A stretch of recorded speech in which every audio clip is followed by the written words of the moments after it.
की बीमारी। शादी के ठीक बाद नेहा की सास की तबीयत बहुत खराब हो गई। बताइए क्या हुआ है आपको?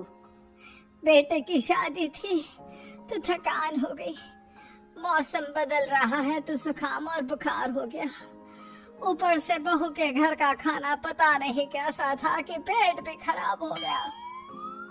खाना तो बहुत बढ़िया था डॉक्टर साहब, सारे रिश्तेदार तारीफ कर रहे थे।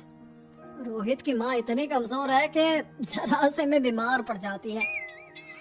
डॉक्टर साहब आप सारी जांच करके देखिए, मुझे ऐसी क्या बीमारी है कि मेरी तबीयत ठीक ही नहीं रहती।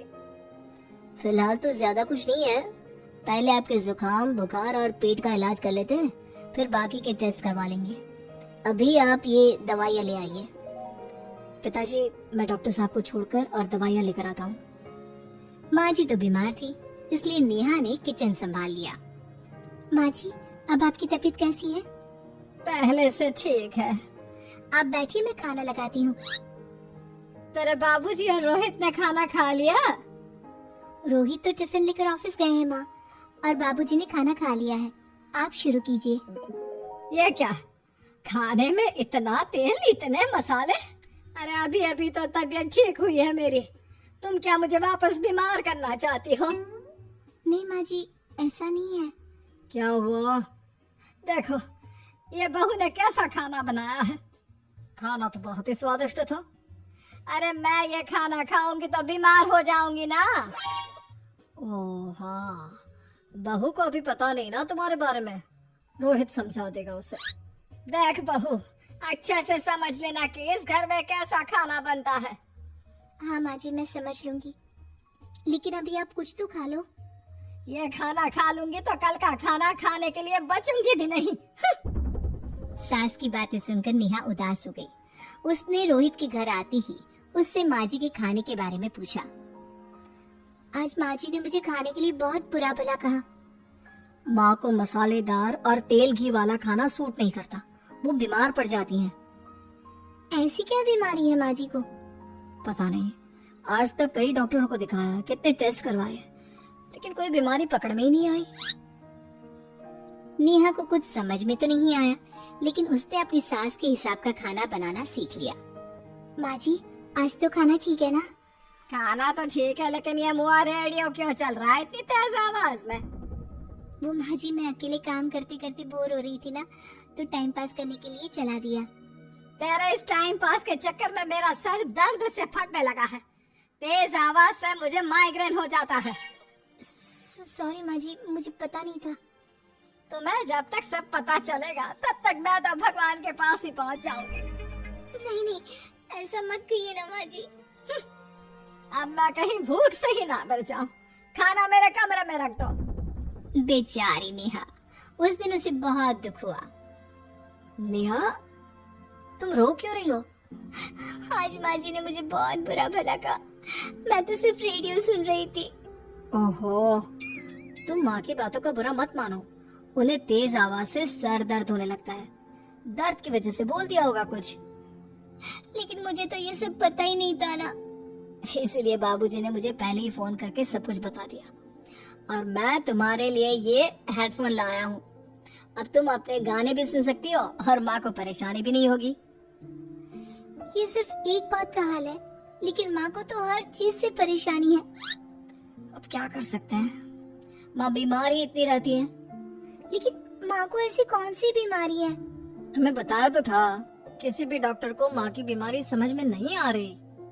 अब तुम भी ये सब सोचना छोड़ दो, ये हेडफोन लो और अपने पसंद के गाने सुनो।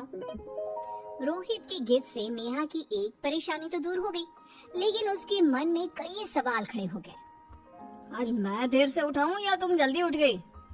वो माँ जी को कल रात भर सर दर्द हुआ ना, तो जल्दी उठकर उनकी जगह मैंने पूजा कर दी। अरे वाह, भगवान ये किसकी करामत है? ये तो माँ जी की आवाज है। चलो चल के देखते हैं। क्या हुआ माँ? ये घर में गुलाब कौन लाया? मुझे नहीं पता, मैं तो अभी उठा हूँ। माँ जी आप कल रात भर सो नहीं पाई, तो मैंने जल्दी उठकर पूजा पाठ किया। घर में फूल नहीं थे ना, तो मैं बाजार से गुलाब के फूल ले आई। नेहा माँ को गुलाब के फूल की एलर्जी है। अब मुझे ये कैसे पता होगा? अच्छा, तुझे कुछ पता नहीं तो तू वही काम क्यों करती है जिससे मेरी तबीयत खराब हो जाए? रोहित के बाबूजी, ये बहू मेरी जान लेना चाहती है। माँ जी, मुझे ऐसा करके क्या मिलेगा? वो तो तुझे ही पता, लेकिन कुछ तो है। रोहित की माँ बस कर, बेचारी बहू को कुछ पता ही नहीं है, बस इसलिए उससे गलती हो जाती है। जाओ तुम कमरे में। बहू, तुम रोहित की माँ का बुरा मत मानो, वो अपनी बीमारियों से इतनी परेशान है कि उल्टा सीधा बोल देती है। नहीं बाबूजी, मुझे बुरा नहीं लग रहा, मुझे चिंता हो रही है माँ जी की बीमारी की। ये बताइए कि माँ जी को ऐसी प्रॉब्लम्स कब से होने लगी? शादी के 6-7 महीने बाद से। बाबूजी, तब घर का माहौल कैसा था? अरे बड़ा पूरा परिवार था। मेरे बाबूजी, माँ, काका, काकी, मेरे दोनों बड़े भाई, दोनों भाभियाँ, दोनों के 2-2 बच्चे, एक छोटा भाई और एक बहन, सब साथ रहते थे। इतना बड़ा परिवार? हाँ, मैं जब 10 साल का हुआ ना, तब पापा का ट्रांसफर यहाँ हुआ। उसके पहले तक तो हमारी जॉइंट फैमिली ही थी। और माँ जी किस चीज से बीमार पड़ जाती है? जब तेज गर्मी हो, ठंड हो या ज्यादा बरसात हो जाए। जब माँ ज्यादा थक जाए, जैसे दिवाली पर घर की सफाई या कोई फंक्शन हो, या ज्यादा मेहमानों के आने से घर का काम बढ़ जाए। तेज म्यूजिक, तेज लाइट या ऐसी कोई तेज स्मेल आ जाए। तो माँ जी की ये बीमारी ठीक हो सकती है। कैसे? सब पता चल जाएगा। आप कल माँ जी की टेस्ट रिपोर्ट लेने जाने वाले हो ना? हाँ। तो सुनिए क्या करना है। अगले दिन रोहित माँ जी की रिपोर्ट्स लेकर आता है। माँ, बाबूजी, नेहा। अरे क्या हो गया रोहित?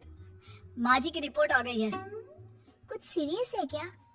जिसका डर था वही हुआ। अरे गोल गोल बातें मत कर, सीधी तरफ बता बेटा, क्या हुआ है मुझे? माँ, आपकी किडनी, लिवर सब फेल हो गया है, आपका दिल भी कमजोर हो गया है। डॉक्टर ने कहा है कि आपके पास सिर्फ 1 महीना बचा है। ये क्या बक रहा है? ऐसा हो ही नहीं सकता। मुझे लग ही नहीं रहा कि मैं इतनी बीमार हूँ। लेकिन माँ जी, रिपोर्ट झूठी तो नहीं हो सकती ना? हाँ, माँ को 20 साल की उम्र से बीमारी लग गई थी, लेकिन कोई डॉक्टर पकड़ नहीं पाया और अब ये बीमारियां बहुत ज्यादा बढ़ गई हैं। हाँ रोहित की माँ, तुम्हें याद है शादी के 6 महीने बाद से तुम बीमार रहने लगी थी। अरे लेकिन वो अलग था, मुझे ऐसी कोई बीमारी नहीं हो सकती। ये तुम कैसे कह सकती हो माँ?